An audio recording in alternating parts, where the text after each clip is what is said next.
ಗಾಡಿ ಈಗ ಅದು ನಿಮ್ ಕಸದ ಗಾಡಿ ಅದು ನಿಮ್ ಕಸದ ಗಾಡಿ ಅದು ನಾನು ಟಚ್ ಮಾಡಬೇಡಿ ಕಸದ ಗಾಡಿ ಅದು ಅದು ಕಸದ ಗಾಡಿ ಈಗ ಅದು ಕಸದ ಗಾಡಿ ಅದು ಕಸದ ಗಾಡಿ ಅದು ಕಸದ ಗಾಡಿ ಅದು ಅದು ಕಸದ ಗಾಡಿ ಅದು ಕಸದ ಗಾಡಿ ಅದು ಕಸದ ಗಾಡಿ ಕಂದ್ರಿ ಇದು ಇದು ಸರ್ಕಾರಿ ಗಾಡಿ ಅಲ್ಲ ಕಸದ ಗಾಡಿ ಅದು ಅದು ಕಸದ ಗಾಡಿ ಅಲ್ವಾ ಇದು ಕಸ ತುಂಬಿಕೆ ಬಂದು ಹಾಕು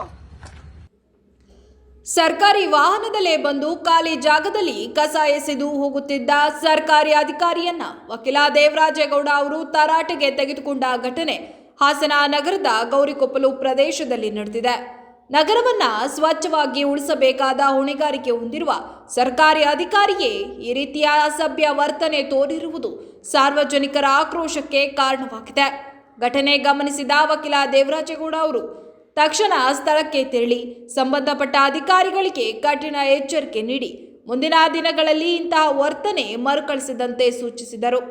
ಹಾಸನ ಮಹಾನಗರ ಪಾಲಿಕೆಯಾಗಿ ರೂಪುಗೊಂಡ ಬಳಿಕ ನಗರ ಸ್ವಚ್ಛತೆಗಾಗಿ ಹಗಲಿರುಳು ಶ್ರಮಿಸಲಾಗುತ್ತಿದ್ದು ಇಂತಹ ಸಂದರ್ಭಗಳಲ್ಲಿ ಸಾರ್ವಜನಿಕರಿಗೂ ವಿಶೇಷವಾಗಿ ಅಧಿಕಾರಿಗಳಿಗೂ ಮಾದರಿಯಾಗುವ ವರ್ತನೆ ಅಗತ್ಯವೆಂದು ಅವರು ಹೇಳಿದರು.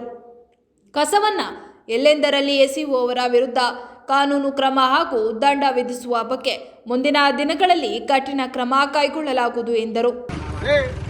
ನಿಮ್ ಕಸದ ಗಾಡಿ ಈಗ ಅದು ನಿಮ್ ಕಸದ ಗಾಡಿ ಅದು ನಿಮ್ ಕಸದ ಗಾಡಿ ಅದು ನಾನು ಟಚ್ ಮಾಡಬೇಡಿ ಕಸದ ಗಾಡಿ ಅದು ಅದು ಕಸದ ಗಾಡಿ ಈಗ ಅದು ಕಸದ ಗಾಡಿ ಅದು ಕಸದ ಗಾಡಿ ಅದು ಕಸದ ಗಾಡಿ ಅದು ಅದು ಕಸದ ಗಾಡಿ ಅದು ಕಸದ ಗಾಡಿ ಅದು ಕಸದ ಗಾಡಿ ಕಂದ್ರಿ ಇದು ಇದು ಸರ್ಕಾರಿ ಗಾಡಿ ಅಲ್ಲ ಕಸದ ಗಾಡಿ ಅದು ಅದು ಕಸದ ಗಾಡಿ ಅಲ್ವಾ ಇದು ಕಸ ತುಂಬಿಕೆ ಬಂದು ಹಾಕು ಗಾಡಿ ಹಿಂದಾಕಿ ನಾವು ಚೂರು ಗಾಡಿ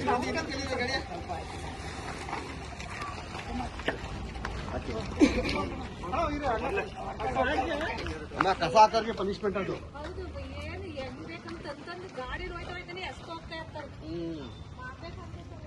ಬನ್ನಿ ಅಣ್ಣ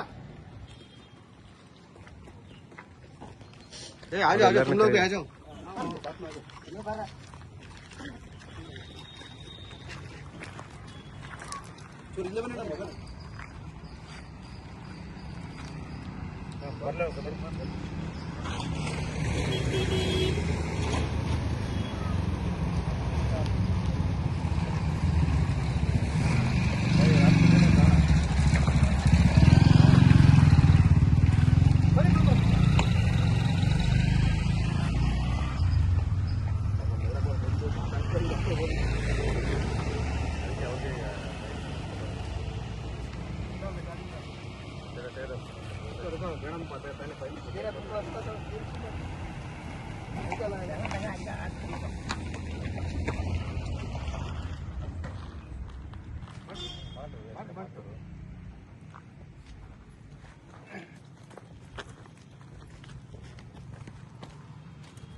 ಮಂಗಲ ಕ್ಯಾಶ್ ಡಿಸ್ಕಪ್ ಸರ್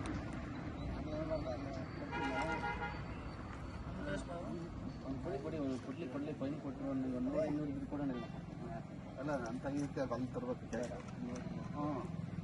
ಎಷ್ಟು ಹಾಕ್ಬೋದು ಮೇಡಮ್? 700 ರೂಪಾಯಿ ಅಂತೆ. ಬೇಡ ಬೇಡ ಒಂದು ಲೀಟರ್ ಕೊಟ್ಟು ಇಲ್ಲೇ ಹಾಕಿದ್ವಿ ಅಲ್ಲ ಸುಮ್ಮನೆ ಬಂದಕ್ಕೆ ಅವ್ರಿಗೆ ರೆಸ್ಪಾನ್ಸ್ ಇರಲಿಲ್ಲ.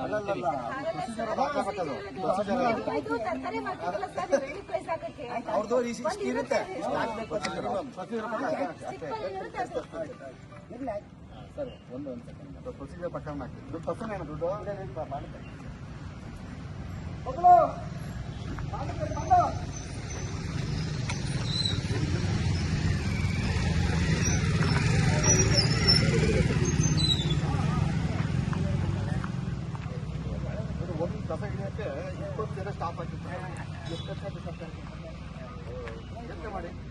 ಅವ್ರ ಸಂಬಳಗಳು ಅವ್ರ ಸಮಯ ಎಷ್ಟು ವ್ಯರ್ಥ ಆಗ್ತದೆ.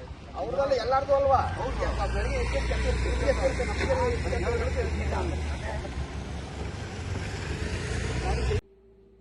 ಹಾಸನ ಮಹಾನಗರ ಪಾಲಿಕೆಯ ನಾಗರಿಕರಿಗೆ, ವಿಶೇಷವಾಗಿ ಕೆಲವು ಬುದ್ಧಿಜೀವಿಗಳಿಗೆ, ಅಧಿಕಾರಿ ವರ್ಗದವರಿಗೆ ಮತ್ತು ಜನಸಾಮಾನ್ಯರಿಗೆ ನನ್ನ ಒಂದು ವಿಶೇಷ ಮನವಿ ಏನು ಅಂತಂದರೆ, ಈಗಾಗಲೇ ನಮ್ಮ ಹಾಸನ ನಗರಸಭೆಯಿಂದ ಬಡ್ತಿಯನ್ನು ಹೊಂದಿ ಮಹಾನಗರ ಪಾಲಿಕೆಯಾಗಿ ಪರಿವರ್ತನೆಯಾಗಿದೆ. ಮಹಾನಗರ ಪಾಲಿಕೆ ಆದ ನಂತರ ನಗರವನ್ನು ಸ್ವಚ್ಛವಾಗಿ ಇಡಬೇಕು ಅಂತೇಳಿ ಪಾಲಿಕೆಯ ಸಿಬ್ಬಂದಿಗಳು ಹಗಲು ರಾತ್ರಿಯಂದೇ ಪರಿಶ್ರಮದಿಂದ ಹೋರಾಟವನ್ನು ಮಾಡ್ತಾ ಇದ್ದಾರೆ. ಈಗಾಗಲೇ ನೂರಾರು ವಾಹನಗಳನ್ನು ಕಸ ತೆಗೆದುಕೊಂತಲೇ ಇಡೀ ನಗರಾದ್ಯಂತ ಬಿಟ್ಟಿದ್ದಾರೆ. ಆದರೆ ಕೆಲವರು ಬುದ್ಧಿವಂತರು, ವಿದ್ಯಾವಂತರು, ಅಧಿಕಾರಿ ವರ್ಗದವರು ಇವತ್ತು ಕಸವನ್ನು ತಂದು ರಸ್ತೆಯ ಬದಿಯಲ್ಲಿ ಎಸೆಯುವಂಥದ್ದು, ಖಾಲಿ ಜಾಗದಲ್ಲಿ ಎಸೆಯುವಂಥ ಕೆಲಸವನ್ನು ಮಾಡ್ತಾ ಇದ್ದಾರೆ. ಬಹಳ ಪ್ರಮುಖವಾದ ವಿಷಯ ಏನು ಅಂತಂದರೆ, ಮನೆಯ ಬಾಗಿಲಿಗೆ ಕಸದ ಆಟೋ ಬಂದರೂ ಕೂಡ, ಅದರಲ್ಲಿ ಅನೌನ್ಸ್ ಮಾಡಿದರೂ ಕೂಡ ಆ ಕಸದ ಗಾಡಿಯಲ್ಲಿ ಹಾಕದೆ ತಾವು ವಾಕಿಂಗ್ ಮಾಡೋ ಸಂದರ್ಭದಲ್ಲಿ, ಇಲ್ಲ ಕಚೇರಿಗೆ ಹೋಗುವಂಥ ಸಂದರ್ಭದಲ್ಲಿ, ತಮ್ಮ ಕರ್ತವ್ಯದಲ್ಲಿ ಹೊರಗಡೆ ಹೋಗುವ ಸಂದರ್ಭದಲ್ಲಿ ತಂದು ರಸ್ತೆಗೆ ಹಾಕುವಂಥ ಕೆಲಸಗಳು ಆಗ್ತಾ ಇದೆ. ಅದೇ ರೀತಿ ನಾನು ಈ ದಿನ ಒಂದು ಅಭಿಯಾನಕ್ಕೆ ನಾನು ಚಾಲನೆಯನ್ನು ಕೊಟ್ಟಿದ್ದೀನಿ. ನಮ್ಮ ಮನೆಯ ಹಿಂಭಾಗದಲ್ಲಿ ಗೌರಿಕೊಪ್ಪಲು ಮುಖ್ಯ ರಸ್ತೆಯಲ್ಲಿ ಕಸವನ್ನು ಹಾಕಬೇಡಿ ಅಂತೇಳಿ ನಾನು ಬೋರ್ಡ್ ಹಾಕಿ CC ಕ್ಯಾಮ್ರಾ ಅಳವಡಿಸಿದ್ರು ಕೂಡ ಆ ಅಕ್ಷರಗಳನ್ನು ಓದಿ CC ಕ್ಯಾಮ್ರಾ ಕಾಣ್ತಾ ಇದೆ ಅಂತ ಗೊತ್ತಿದ್ದು ಕೂಡ ಕೆಲವು ಬುದ್ಧಿಜೀವಿಗಳು, ಅಧಿಕಾರಿ ವರ್ಗದವರು ಮತ್ತೆ ಪ್ರಮುಖ ನಾಗರಿಕರು ಕಸವನ್ನು ತಂದು ಅಲ್ಲಿ ಹಾಕುವಂಥ ಕೆಲಸವನ್ನು ಮಾಡಿದರು. ಅಂಥವ್ರನ್ನ ಇವತ್ತು ನಾವು ಹಿಡಿದು ಮಹಾನಗರ ಪಾಲಿಕೆಯ ಸಿಬ್ಬಂದಿಗೆ ಒಪ್ಪಿಸಿ ಅವರಿಂದ ದಂಡ ವಸೂಲಿ ಮಾಡುವಂಥ ಕೆಲಸವನ್ನು ಕೂಡ ಮಾಡಿದ್ದೀವಿ ಅಲ್ಲಿ. ಅದರಿಂದ ದಯಮಾಡಿ ನಾಗರಿಕ ಯಾರೂ ಕೂಡ ರಸ್ತೆಯಲ್ಲಿ ಮತ್ತು ಖಾಲಿ ಜಾಗದಲ್ಲಿ ಕಸ ಎಸೆಯುವಂಥ ಕೆಲಸವನ್ನು ಮಾಡಬೇಡಿ. ನಿಮ್ಮ ಮನೆಯ ಬಾಗಿಲಿಗೆ ಕಸದ ಗಾಡಿ ಬರ್ತದೆ, 10 ನಿಮಿಷ ತಡವಾದರೂ ಕೂಡ ನೀವು ಕಸದ ಗಾಡಿ ಹಾಕಿ ಅಲ್ಲಿ ತುರ್ತು ಸಂದರ್ಭದಲ್ಲಿ ನೀವು ನಿಮ್ಮ ಕಸವನ್ನು ತಂದು ರಸ್ತೆ ಬದಿ ಹಾಕೋದ್ರ ಬದಲು ನೀವು ಮನೆಯ ಮುಂದೆ ಗೋಡೆಯನ್ನು ನೇತಾಕಿ ಹೋದರೆ ಮಹಾನಗರ ಪಾಲಿಕೆ ಸಿಬ್ಬಂದಿಗಳು ಬಂದು ಆ ಕಸವನ್ನು ತಗೊಂಡು ಹೋಗ್ತಾರೆ ಅಂತ ಹೇಳ್ತಾ, ಮುಂದೆ ಇದೇ ರೀತಿ ಏನಾದರೂ ಕಸ ರಸ್ತೆಯಲ್ಲಿ ಬಸ್ ಎಸೆಯೋದು, ಖಾಲಿ ಜಾಗದಲ್ಲಿ ಎಸೆಯುವಂಥ ಕೆಲಸ ಮಾಡಿದರೆ ಮಹಾನಗರ ಪಾಲಿಕೆಯವರ ಜೊತೆ ನಾನು ಮಾತನಾಡಿ ಸುಮಾರು 1 ಲೋಡ್ ಕಸವನ್ನು ಕಸ ಹಾಕಿದವ್ರ ಮನೆಗೆ ಸುರಿಸುವಂಥ ಕೆಲಸವನ್ನು ಮಾಡಬೇಕಂತ ತೀರ್ಮಾನ ಮಾಡಿದ್ದೀವಿ. ಇದಕ್ಕೆಲ್ಲ ನಾಗರಿಕರು ಕೈ ಜೋಡಿಸ್ಬೇಕಂತ ಮನವಿಯನ್ನು ಮಾಡ್ತೀವಿ. ನಮಸ್ಕಾರ.